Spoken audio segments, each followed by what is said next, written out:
What's up, everybody? It's been a while since I did a little truck talking. Remember when I used to do this all the time on the Smiths? I'd have a little conversation going on, river in the back. Now we got this little bro back here.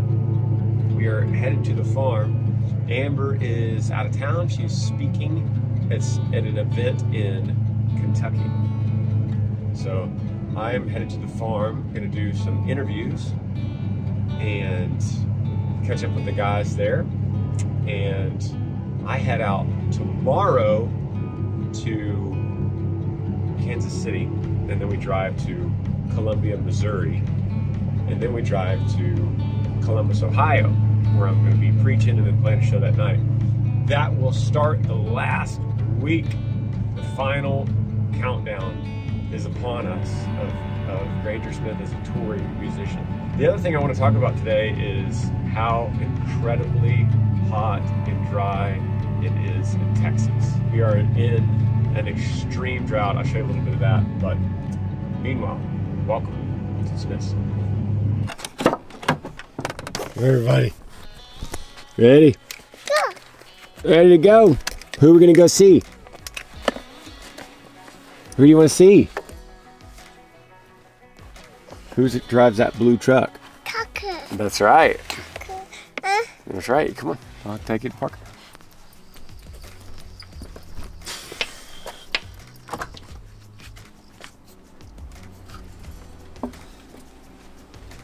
You ready to work? Time to put in the work. Ready to get to work? Yeah. Yeah. Do you guys remember Lane Frost? Well, his nephew, Stetson, sent me a Lane Frost belt buckle. Look how cool that is. I actually did it in exchange for a Like a River book. But man, how cool is that? Love it. Thank you, Stetson. Sure. I need all the encouragement I can get. You know how crazy it is to be out here with you at the pond that your brother used to come to with me all the time.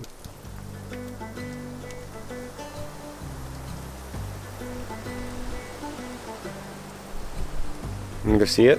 Couldn't find your. I couldn't find your other shoe, buddy. I don't know where it is.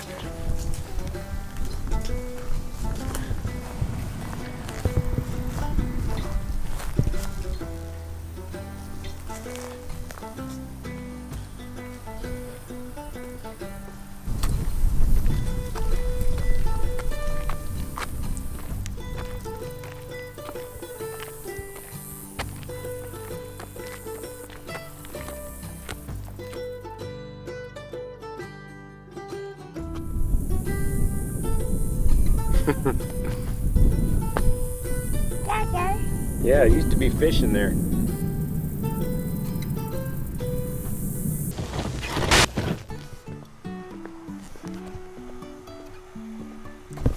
So it's pretty hot, y'all. Let's see. I have on my watch right here, 7:26 p.m., 108 degrees. That's what it says. That's crazy, right? And besides hot, it is mega dry. Mega dry. We haven't had rain in a long time. Look, this is out here in the yard. Look at that. Just cracks everywhere. I've heard people say that this is the time to like drop seeds down into those cracks, but all the land is full of cracks. I do want to show you guys something, a project we're doing to kind of wrap up the barn here. And Miguel, the guy that he's been doing patio work and rock work for me for years, as you guys know on the Smiths. He is working on that back patio right here. And we're pouring concrete. In fact, really soon we'll be pouring concrete. Unfortunately, I'll be on this last tour and not here to film concrete. Now, I love pouring concrete. I love filming it. It's one of my favorite things to film, one of them, seriously. And look at this little section over here we got that they're gonna fill with pea gravel. And this is, if you remember, this is the outdoor shower right here.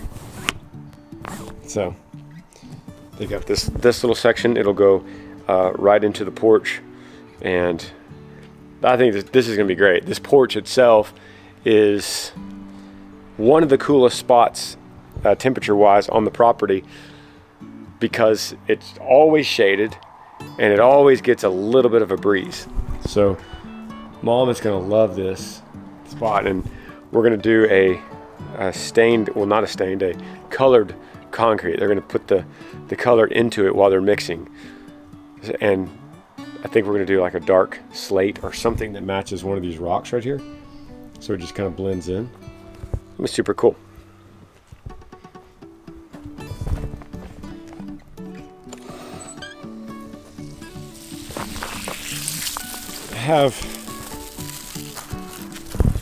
I have some news about the chickens I want to tell you. I'm going to go out here and water their little run area. That's what I've been doing, just to, it's, like I said, it's so hot and dry. I've just been kind of doing this.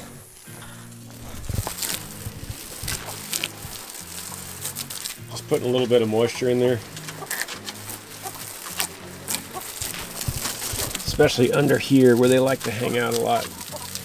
Go ahead and let you girls out.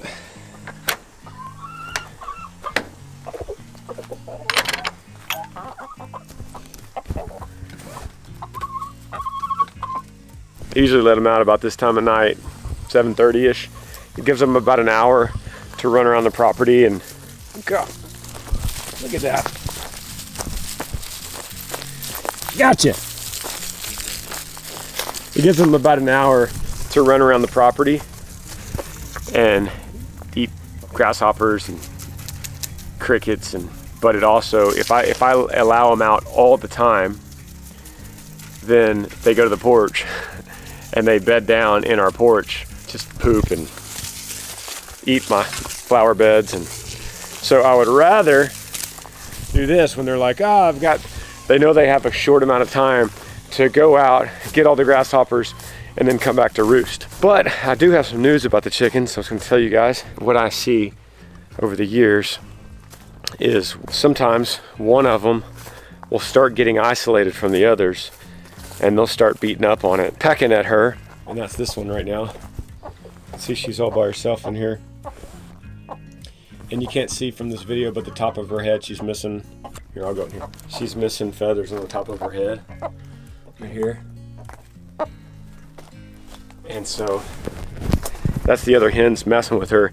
And this is really what they do. It's their instinct is when one of them is sick for whatever reason, the others start protecting their own food and their own water, and they start pecking at the other ones. And they probably will eventually kill her unless I separate her. But it's 108 degrees, and it's not really the time to be separating into the smaller coop.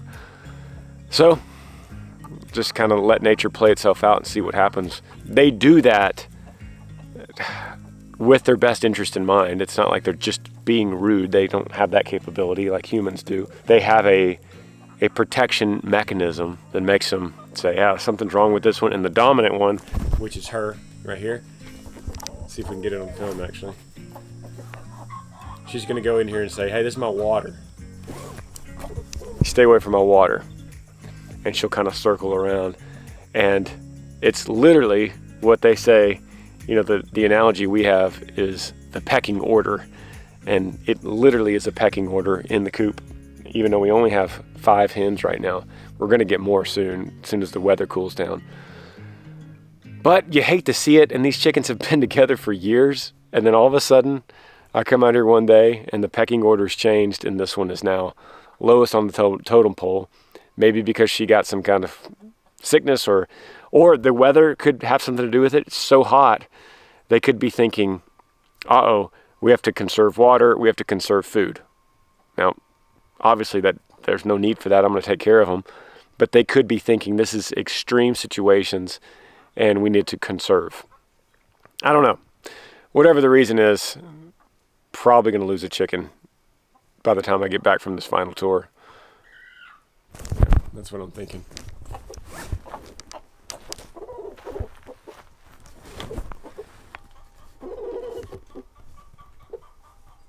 I wanted to show you guys, it's so hot and so dry in Texas that ants are coming to drink at the chicken water. That's literally what they're doing. They're coming. It's so dry.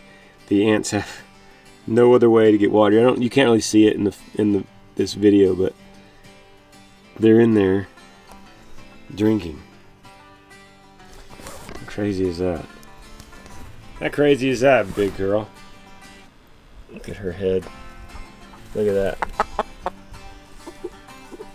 All bloody. That's them hitting the back of her head. And that's the culprit right there. And that's why she's not out hunting grasshoppers right now, because she's so worried about this pecking order that she's going to stay in there. As much as she wants to get out and hunt, she's going to stay in there to make sure this one doesn't leave. Now my only option here, my only play, is to take her out and put her in the secondary coop right here. But it is so hot and so dry. Honestly, I don't know if she's got a chance in here. I don't know if she's got a chance by herself in the heat, because the big coop, it's got, you know, the covered shade, and it's got the unlimited water and the big roosting area. I don't know what to do besides come out here and collect a dead chicken in a couple days. That's what I think is going to happen. That crunchy ground, this crackage, the earth just starts opening up, begging for mercy. Look at that. This corn is all over our property, and it's all over everybody's property this time of year in Texas when they're running the tractors out here and harvesting corn. This blows in the wind. The goats love it. So the goats, if they find it, they love to eat it. But what I was going to show you is this crack. There's no way to show that, to show how far it goes. Here's this rock, I guess.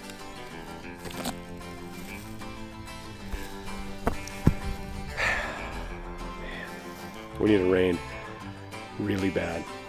We need a big soaking downpour for about 2 weeks. Please God, I hope it's coming. It usually is in September, but you never know. What is today? And you are in what grade? 8. What grade are you in? 8. Okay, well, in like 4 more years. Are y'all so excited?